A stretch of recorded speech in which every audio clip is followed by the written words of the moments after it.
Hello, this is Candy with eyes2jesus.blogspot.com, and excuse if you feel an echo or if it's a little bit yellowy in here, besides my yellow walls and my yellow shirt.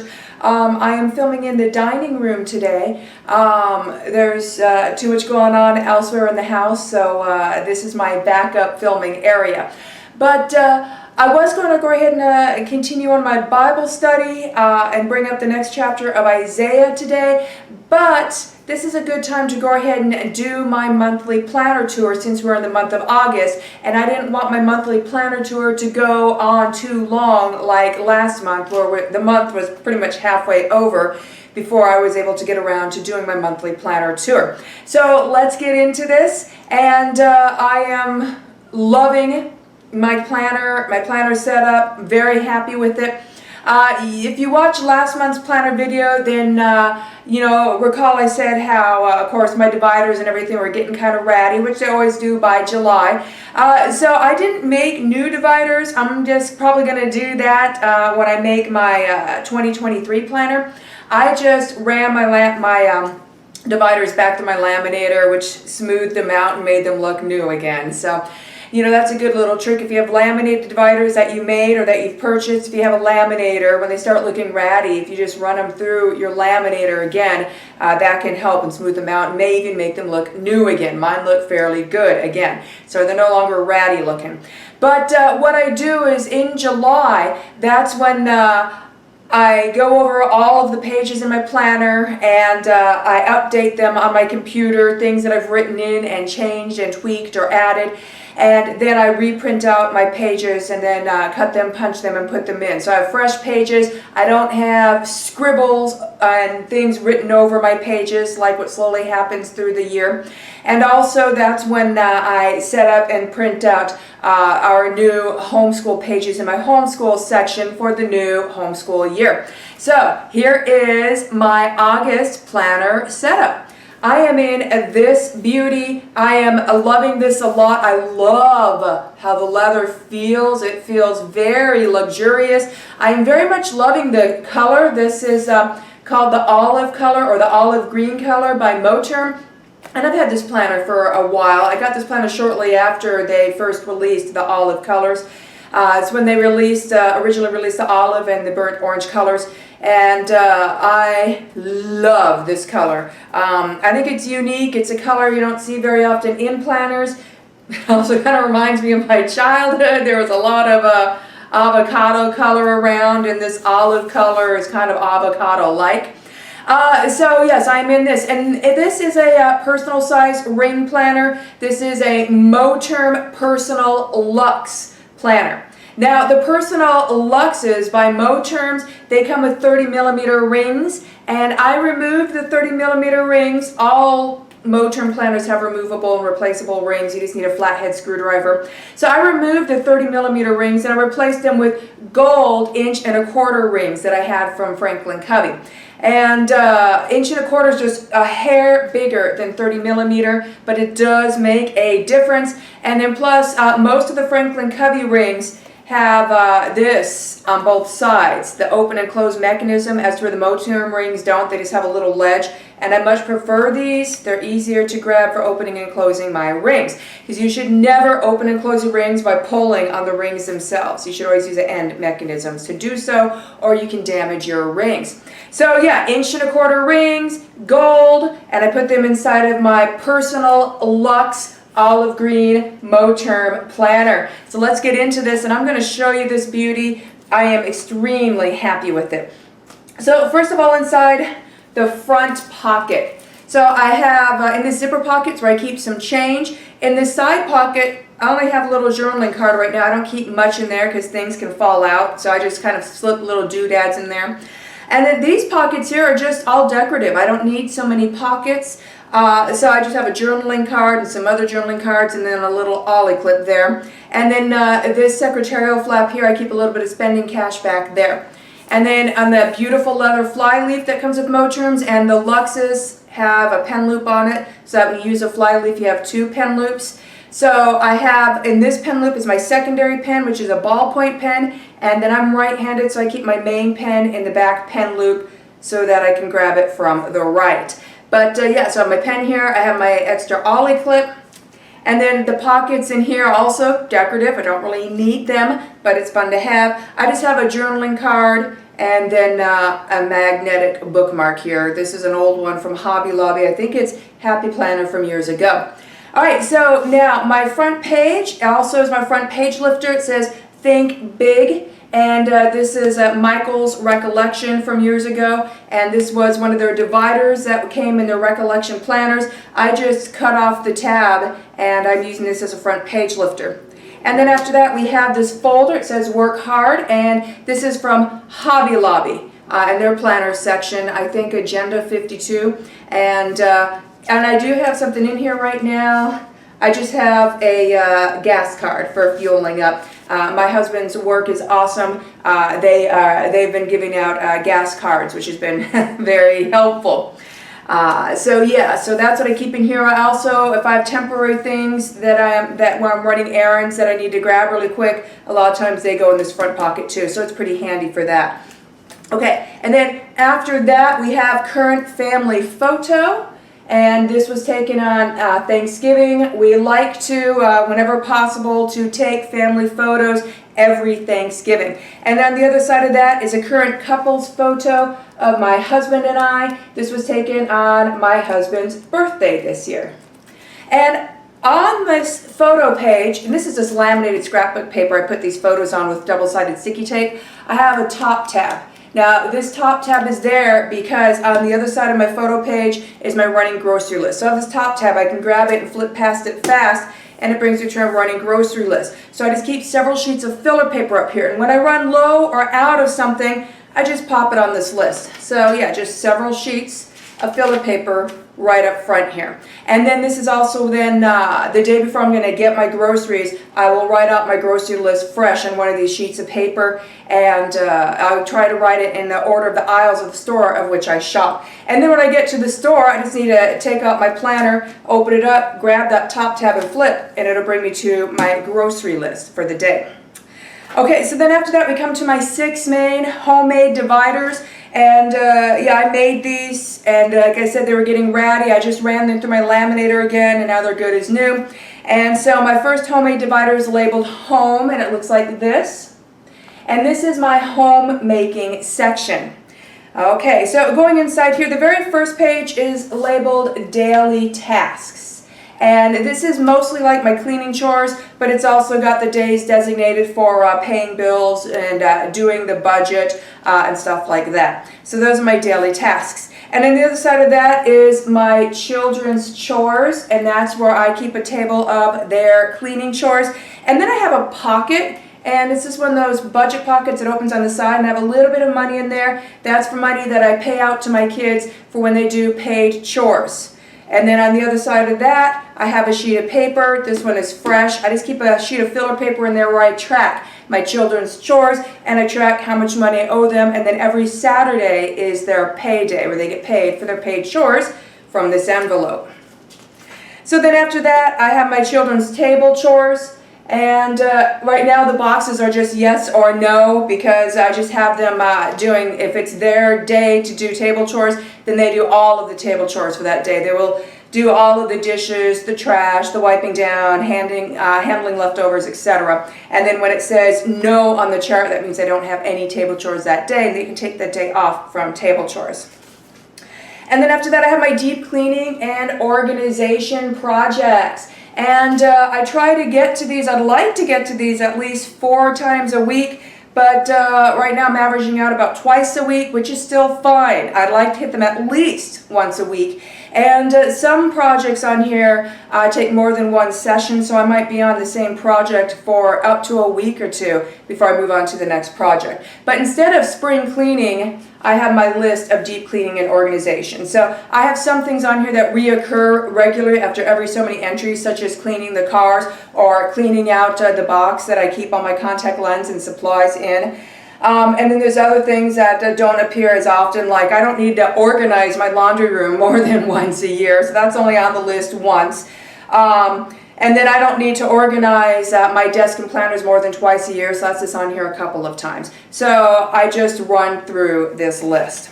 Okay, and after that is my master grocery list. And I just skim through this when I'm making my grocery list just to visualize what I have. So I don't have to get up and look through all of my cabinets and through my pantry and through my fridge and freezer. I just skim over this list. And then if there's something I'm low on or out of that I didn't already write on my page in the front of the planner, then it'll remind me when I see it on this list, and I'll think, oh yeah, I need to get that too. It's a good thing I skimmed my master grocery list.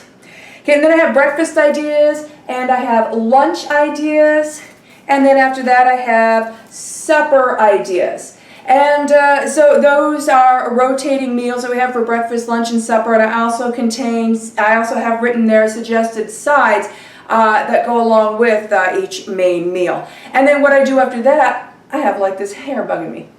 And then what I have after that is I just have a sheet of filler paper, and it is my menu that I write out each week. What we're having for breakfast, lunch, and supper for each day and their sides. And I reference my breakfast, lunch, and supper ideas pages to help me determine or make my menu.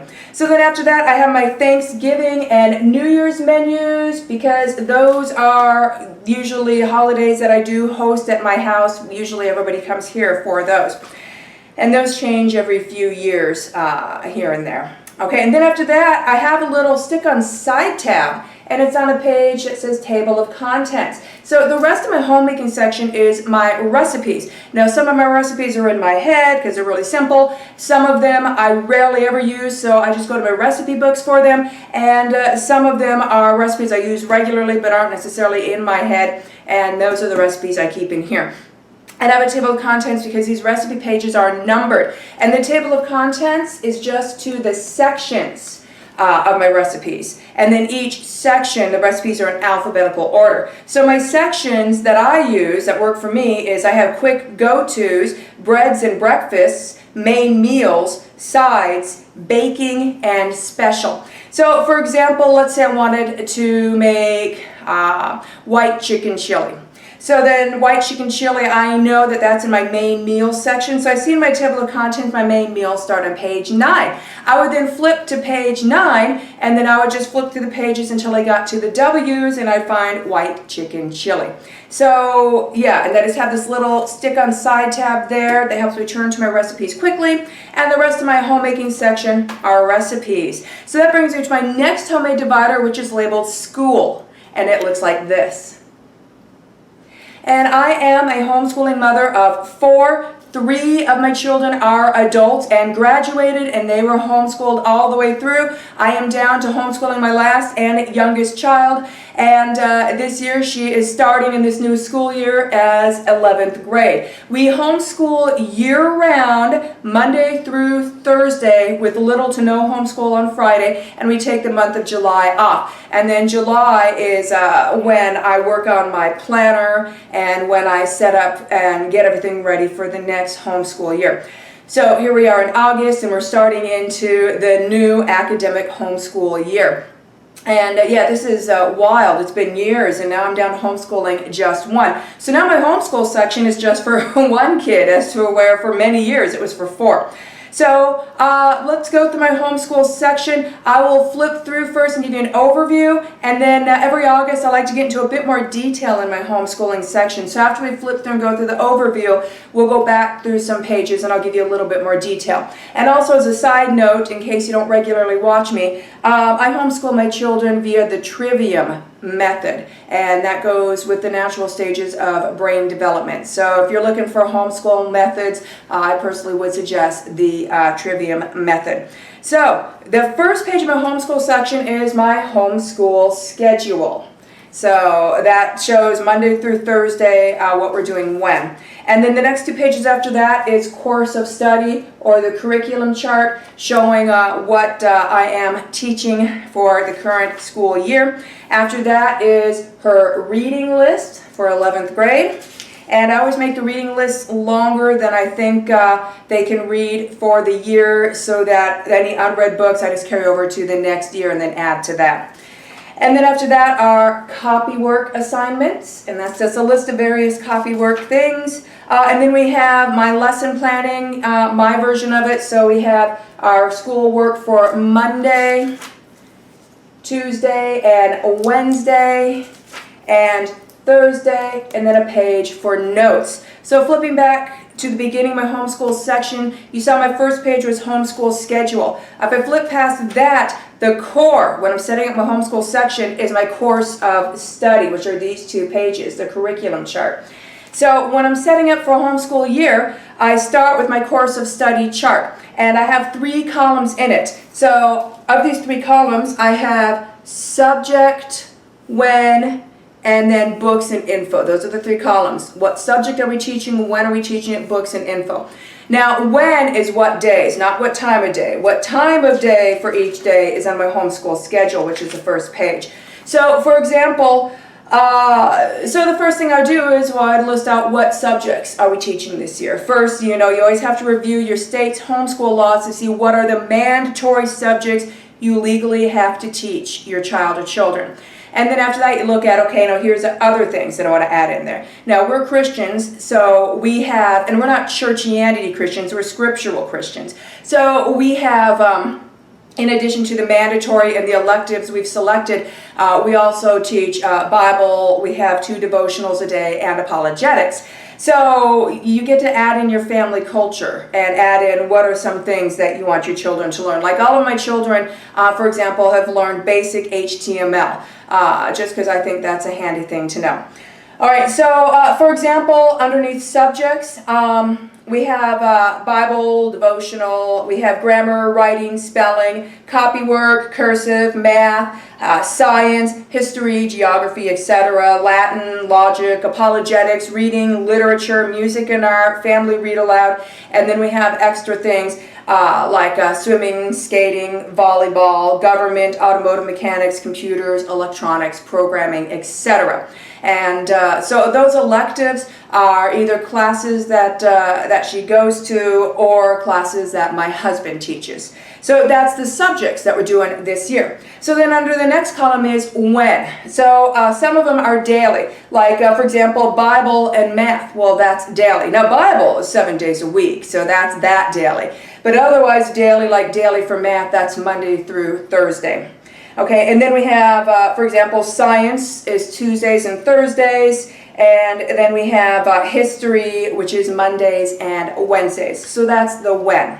Okay, and then the third column, books and info. So that's saying any books, materials, or notes that I need to have for myself in regards to that subject. So, for example, for grammar, writing, and spelling, which we do on Mondays and Wednesdays, underneath books and info, I have 11th grade, and it says Christian Liberty Press Applications of Grammar Book 5. That is her 11th grade grammar. And then after that, I have for spelling, we're using the book called Graded Spelling List. That is on the public domain, and that book is great. It has spelling lists, multiple spelling lists for every grade. You can actually use that book for spelling lists, for homeschool, beginning to end, all the way through. And this book is on the public domain, so it's free, so you can use it online, or you can buy a hard copy, printed copy like I have, which in my opinion is more handy. Or you can even print it out yourself and bound it. It's public domain. You can bind it yourself. So this is a course of study. This is the main crux. So like I said, I start by listing out the subjects, then I list out, okay, well, we're not doing every single subject every day. That would take all day, and we don't need to. So I list out what days we're doing what subjects. Some are daily, some are twice a week. And then after that, I write out, okay, these are the books and materials and notes for each subject. So once I have all that written out, then I can come back to what's the first page of my homeschool section, the homeschool schedule. And so here I have doing, you can have times, I have doing, and then I have Monday, Tuesday, Wednesday, Thursday. So on my homeschool schedule, This is the overview of our homeschool week. So under doing, it says before breakfast, and she's doing her silent Bible reading. During breakfast is morning devotional. After breakfast on Mondays and Wednesdays, it's family Bible study. On Tuesdays and Thursdays, it's family Bible study and then a Latin lesson. And then we have Assign, where I hand out or I give her assignments for the day. So on Monday and Wednesday at this time, I assign copywork, apologetics, history, literature, math, and grammar. And then on Tuesdays and Thursdays, it's science, cursive, logic, and math. And then after that, I get ready to get some stuff done, and then I exercise. So then while I'm exercising, she used to do her assigned cleaning chores and then work on her homeschool assignments. So then she works on her homeschool assignments until lunch. And then after lunch, we do family read aloud. Now on Mondays, that's a non-fiction book that we do a read aloud in. Currently we're going through a quantum physics string theory. And then on Tuesday, Wednesdays, and Thursdays, it's a fiction book. We're on Journey to the Center of the Earth by Jules Verne.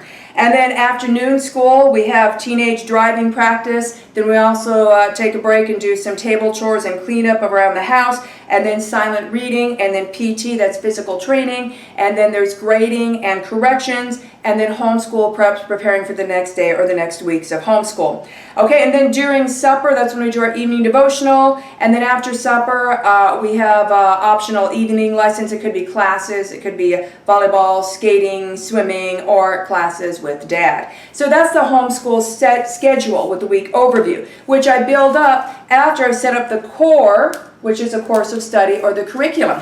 So then we need the details, like, okay, so silent reading time. Well, what's she reading? So I have her reading list here so that I know what book she's reading and what book she's going to read next. And then copywork. Well, what are her copywork assignments? I have her list of copywork assignments right here. And most of them are scriptures, but we also have other things in here. For example, we have a spelling list in here where she's going to work on her spelling list words, her 11th grade spelling list words, and then vocabulary, where we're going to look at some new words to add to her vocabulary. We also have geography worksheets that sometimes I hand out that I've listed in my copywork assignments list, anatomy pages, practicing signing the name in cursive we do every once in a while, listing the books of the Old Testament, listing the books of the New Testament, labeling world maps, and then country maps, etc. So those are interspersed in here as well, along with various scriptures. And then we just go through the list. Okay, so then after I have the details, I have the core, I have the overview week schedule. Now we have the dailies, which you can call my version of lesson planning, which for us is Monday through Thursday. So then I have written out, for example, what we're doing on Monday. And so then the subjects on Mondays: devotional, Bible, copywork, apologetics, history, literature, math, grammar, read aloud, physical training, silent reading, teen driving, and then evening devotional. And then next to each of those, I just have written out, well, what we're doing, how much, what the assignments are for each thing. And then so, for example, then we have Tuesday school. So then the Tuesday subjects are devotional, Bible, Latin, science, cursive, logic, math, read aloud, physical training, silent reading, and devotional. And then I also have written out next to them, well, what are the assignments, what are we doing, how much, what's being done for each of those. And then same thing, I have the Wednesdays, the subjects and what we're doing, Thursdays, the subjects and what we're doing, and then a notes page in case we have a special project or I need more room to write something down that's not normally in the homeschool section. So that's my homeschool section. So now we come to the next homemade divider in my planner, which is my budget section. So it's labeled budget. It looks like this. So at the very first page in my budget section, I have a chart and it's labeled budget guide. And then I have it sectioned out for each check that we get. My husband is paid weekly, so I have 4 sections. And on the months where we get a 5th check because of how things line up, we use that to get extra things, get repairs done, put things in savings, etc. Okay, so we have 4 sections, and in each of those sections I have listed bills, which bills we pay with which check, and then I've written next to which bills automatically pull from the bank and which bills I still need to pay manually. And then I have a section of, okay, cash, now our cash stuff, like groceries, our date, if we're eating out after church, if we have a birthday or something special coming up, then is there some things we need to budget out in cash. And so this is the guide that I use when I work on my budget. And I have my budget budgeted out always at least 1 month in advance. So after my budget guide, I just have filler paper in here, and I use a filler paper to budget. I don't fill out specific forms. I do my own thing. So at the top of the filler paper, I will have a number, 1, 2, 3, 4, or sometimes 5 written at the top, so I know which section is pertaining to on my budget guide. And then I've written down the bills that are going to be paid or pulled from that check, and then any cash budgeting we need to do. And then I keep a running total in here on how much we actually have once everything is actually cleared or been paid, etc. And then mark things off as they clear or have been paid. And so I budget ahead. So I have all of August and all of September budgeted ahead in here so far. So then after that we come to my next homemade divider, which is labeled reference, and it looks like this. So the very first page in reference is a table of contents, because my reference section, the pages are numbered. And reference is for things where they need to be in my planner. I do look at them and reference them, but they're each small, so they don't need their own sections. So they're put into the reference section, assigned a page number, and then they're on my table of contents. So the things that I have in my reference section, if I read you my table of contents, are gift ideas, birthdays and holidays guide, stock list, perpetual calendar, family information, codes, directions, contacts, health, and food. So those are things that I reference or regularly reference enough that I want them in my planner, but they don't need their own section. So that's my reference section. So my next divider is labeled Assorted, and it looks like this. And this is scratch paper, brain dump, note-taking section. So I have like sticky notes all over it. I've things written down in here. It's just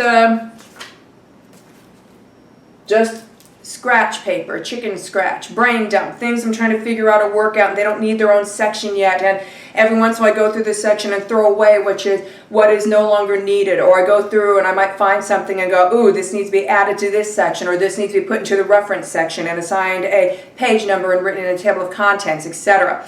And then I also keep in the back of my reference section extra filler paper, so that if I need it for writing more notes, or I need to add any more paper to any of my sections, this is where I keep my extra filler paper. So when this gets low, it's starting to, by the way, then I put more filler paper back here. So I should actually put some more back here, as I'm only down to several sheets left.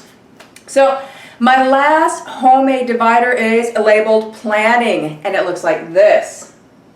So now we've come to the planner inserts section of my planner. So the very first section, well, first of all, in the back of my planner divider, I just have another picture of my husband and I from a few years ago.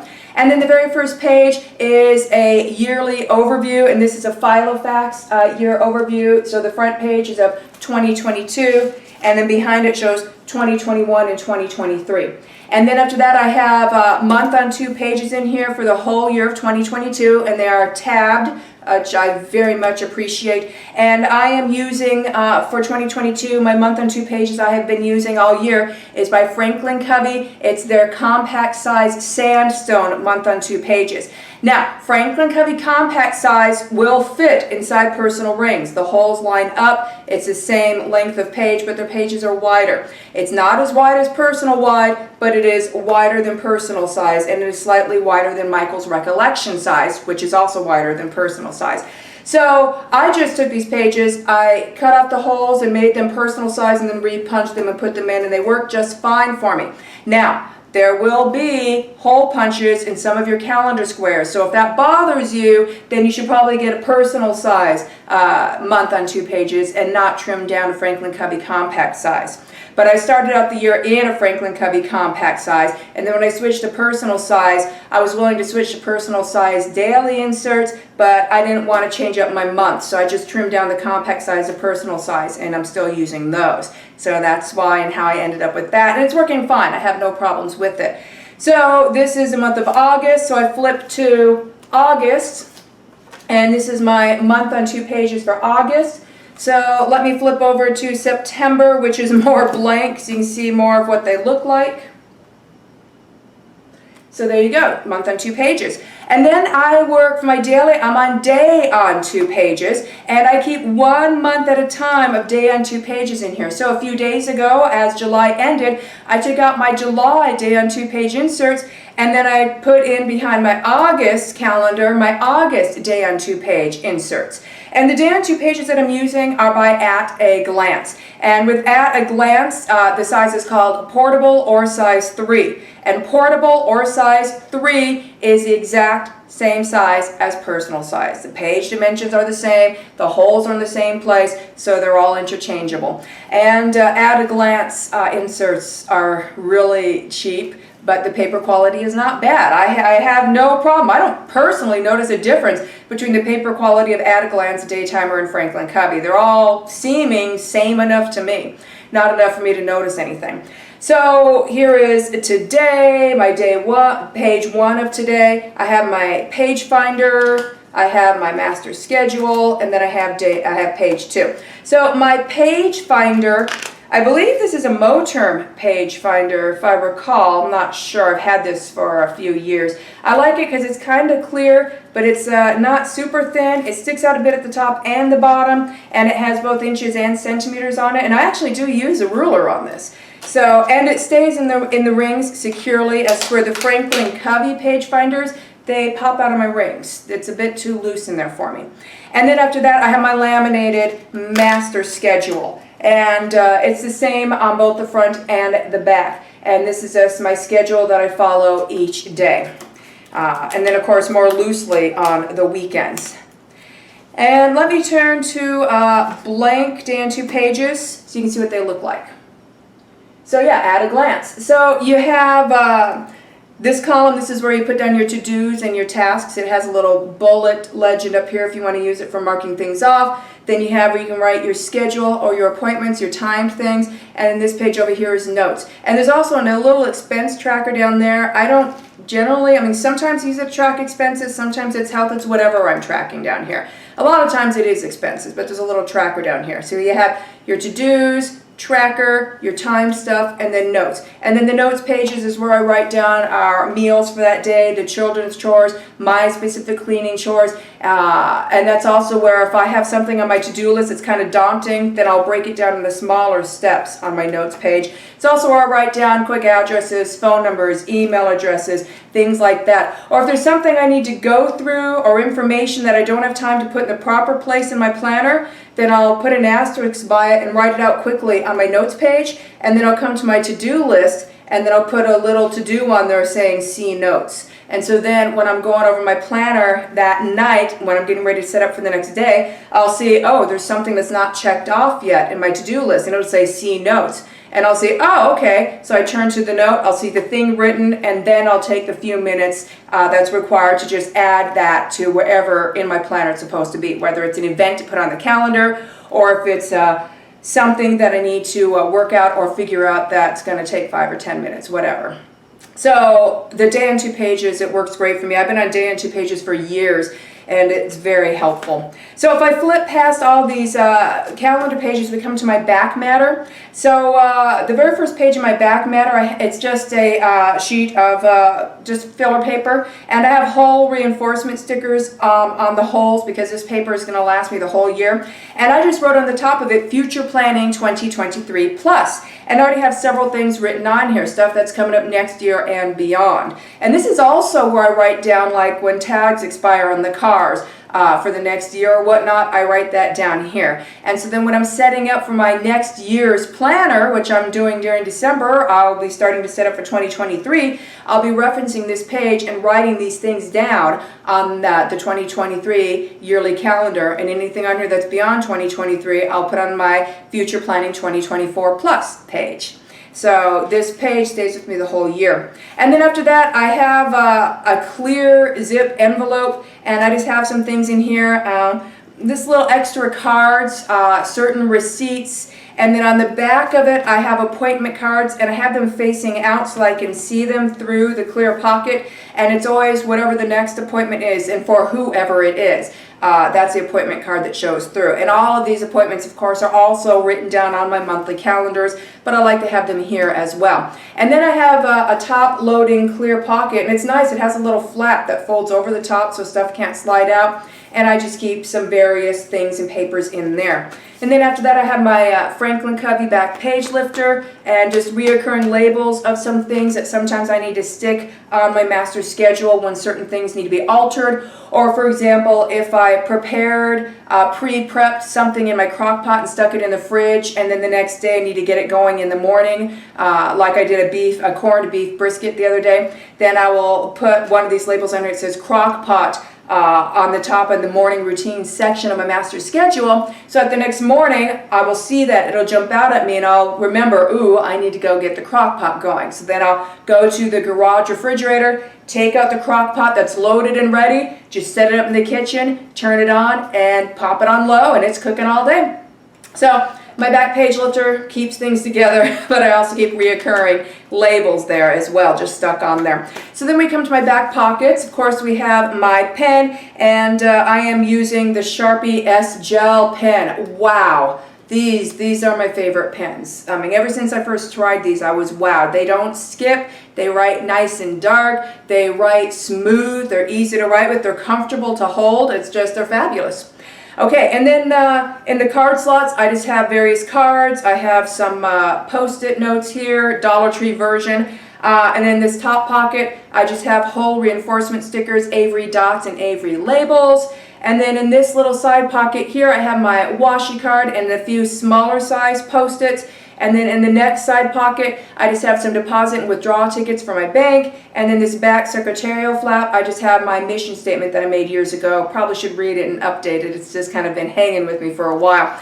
And then we have the best part of the Moterm planners being the big back pocket. Oh, this is so handy. So I have some bills in here waiting to be paid. I have some papers that I generally like to keep with me for reference. I have some papers and Bible study notes and papers from church, some mail sometimes that I need to process. I pop in here and put a note to myself in my planner to go through it later if I don't have time to go through it then. And I just keep all of these in here. So what's great is this is a personal size planner, but I can take a regular letter size sheet of paper, just fold it in half once, and it fits right in here. So I love it. I have the portability, yet I still have the accessibility for using bigger sheets of paper. And the planner, it's amazing. This is with me 24/7. I am not kidding you. It is with me always and everywhere so that I can always grab it at an instant and immediately write something down before I forget it. And it's such a fabulous way to reduce stress in your life when you just write something down. If you don't have time to figure it out or you don't know where to put it in your planner, put it in your notes, put an asterisk next to it, and then put on your to-do list that you need to look at your notes that night before bed, and then you can start processing it then. So yeah, I highly recommend planners. My life is beyond busy. My plate is beyond full and overflowing. And usually when that happens, I find, well, what can I remove from my plate to slow down my life? There's nothing I can remove right now. So my planner is totally my brain. This is what's keeping me sane. This is what's keeping everything organized for me because I can't remember all this stuff. It's way too much. So I hope you enjoyed my planner tour. I would love to see your planner, and I hope you have a blessed day.